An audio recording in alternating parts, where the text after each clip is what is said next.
아시는 것처럼 이완규 법제처장, 함상훈 서울고법 부장판사를 지금 이제 후임으로 기습 지명한 상태이지 않습니까?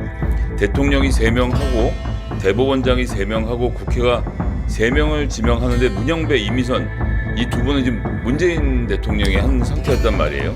이 후임도 대통령의 몫이고 헌법이 정해진 대로 하면 이번에 대통령 선거가 끝나고 나면 6월 3일에 당선되는 사람이 임명을 하는 것이 마땅한데 이걸 지금 넘겨짚어서 한덕수 권한대행이 한 거. 근데 본인이 원래 했던 얘기랑 또 달라서 원래 했던 대국민 담화 얘기를 좀 잠깐 보고 오겠습니다.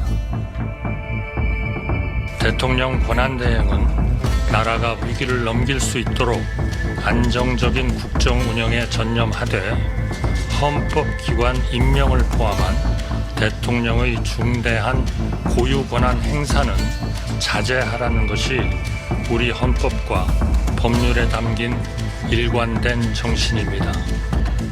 아니 불과 3달 전만 해도 대통령의 중대한 고유권한 행사는 자제해야 한다고 했던 한덕수 권한대행이 갑자기 이거 기습 지명한 거 이거 배후에 좀 윤석열이 있는 거 아니냐는 얘기 당연히 나올 수 그래서 그 없는데 얘기하는 거예요. 의원님 뭐 관저 어떻게 정치 이제 얘기가 나오는 건데요. 네. 선거가 2달 남으면 이게 대통령이라도 그러니까 이 2달 후면 바뀌는 거잖아요. 그렇죠. 그러니까 대통령이라도 현직 대통령이라도 인사 자제해야 되거든요. 실질적으로 인사들을 갖다가 많이 자제를 해왔습니다. 네. 그리고 이게 권한대행은 임명직이거든요. 선출직이 아니고 이런 문제뿐만 아니고 그리고 제가 이제 인사가 전공인데 네. 국가정보원이나 일반 행정 같은 경우도 상급 이상은 이제 대통령이 결재를 해야 되거든요. 상급 이상에 대한 인사를 갖다가 자제를 합니다. 기간이 정권 교체기가 되면 그 왜냐하면 다음 그 정부에 부담을 주는 행위들이거든요, 다. 근데 하물며 이게 헌법재판관이거든요. 네. 헌법재판관에 가는 거는 설사 본인한테 권한이 있더라도 이걸 하면 안 되는 거죠. 근데 그때 그걸 갖다 그 와중에 대통령 지금 현직 파면된 전직 대통령이랑 가장 친한 사람을 갖다가 한다 그러면 누구보다도 문제가 된다는 건 본인이 더 잘 알잖아요. 아니 삼척동자도 아는 얘기잖아요. 인사를 담당하셨으니까 제가 여쭤보고 싶은 것은 그러니까 한덕수가 하기로 마음먹었다고 치고 근데 이 사람 업무 복귀한 지 한 4나흘도 안 됐잖아요. 그 기간 동안 지금 같은 경우는 법무부에서 아마 인사검증하는 시스템도 있지만 예전에 국정원이 많이 했을 거고 이게 거기까지 가서 인사검증을 거쳐서 그러니까 한덕수가 임명하기로 마음먹었다고 치고 한덕수가 그 주어진 일주일도 안 되는 시간에 이완규를 인사검증을 해서 갖다 지명하는 게 가능합니까? 그 자체도 가능하지 않지만 이완규란 분은 인사검증을 할 필요 없는 사람이거든요. 왜냐하면 문제가 너무나 많다는 거 이게 밝혀지면 문제가 된다는 거는 누구보다도 본인들이 잘 알아요. 옛날 같으면 그런 서류가 오기도 전에 돌려보낼 사람이거든요. 그렇습니다. 자기 친구를 이 사람이 멀쩡한 사람이라도 괜찮은 사람이라고 치고요. 괜찮은 사람이라고 또 친구를 갖다가 임명한다고 그러면 이게 구설에 오르는 건데 그렇죠. 가장 문제가 있는 사람이잖아요. 근데 이 사람을 갖다가 지금 본인의 권한이라고 그래가지고 이걸 한다고 그 친구가 데려다 내라는 소리. 그렇습니다. 이게 문제가 된다는 건 본인이 너무나 잘하는 인사잖아요. 그러니까 이게 상식 이하에 대한 걸 왜 이게 법적으로 많은 분들이 지금 법적인 얘기를 하거든요. 법적으로 법이라는 데 다 담을 수가 없습니다. 그렇습니다. 그러니까 이건 상식적으로 안 맞는 걸 갖다 법에다 담아놓을 수 없는 거거든요. 근데 상식에 맞지 않은 행동을 하니까 지금 문제가 계속 되고 그게 있는 거거든요. 2017년입니다. 박근혜 때 황교안 대행도 같은 일을 겪었거든요. 네. 황교안 대행은 안 했습니다.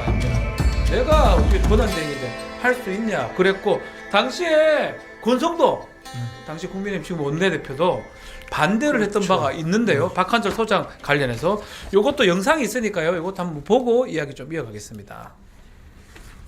대통령 권한대행이 실질적인 임명권을 행사하는 자리이기 때문에 대통령 권한대행께서 헌재 소장을 임명하는 부분은 정치적 논란에 휩싸일 것이다 라는 차원에서 적절치가 않다라고 보고요. 아니 이랬는데 이번에는 또 이완규하고 함상훈 지명한 거 용기 낸 거다 이렇게 표현하더라고요. 뭡니까? 몇 년 만에? 이게 보면 한덕수 대국민 담화를 보면요. 아까 봤잖아요. 이제 고유 권한에 대해서는 자제해야 된다라는 얘기를 했지만 그 얘기를 하면서 한 얘기가 뭐냐면 야당에서 이 3명에 대해서 빨리 임명하라고 하는 것을 그 하는 것 자체가 문제다. 네. 이런 얘기를 했어요. 이런 얘기를 했는데 거기다가 또 이번에 마은혁을 임명하거든요. 마은혁은 임명하지 말았어야지. 그렇죠. 마은혁은 임명하지 말았어야 돼. 그래서 난 대통령 권한이야. 고유 권한 있어. 난 사명권도 행사할 거고 헌법기관 구성권도 행사할 거고 그잖아요. 그 다음에 개헌 발의도 할 거고 모든 거를 나 고유 권한으로 묶여 있는 항목들이 있잖아요. 이거를 난 다 할 거야. 그럼에도 불구하고 마은혁은 임명하지 말았어야지. 자기 논리대로. 그 말이야. 근데 마은혁을 또 같이 넣어요. 그러니까 이거는 어디까지나 보수 6인 체제를 만들어서 다른 행위를 하기 위한 거죠. 그냥 단순히 뭐 위헌과 관련된 거, 헌법 소원과 관련된 거, 권한쟁의와 관련된 게 아니라 윤석열과 이재명을 윤석열은 좋은 쪽으로, 이재명 대표는 나쁜 쪽으로 타겟팅을 하겠다라는 거예요. 그래서 헌재가 권력을 쥐겠다. 대한민국의 권력을 상권 분립이 아니라 헌재에서 움직일 수 있도록 하겠다. 이런 기획이 아니면 아하.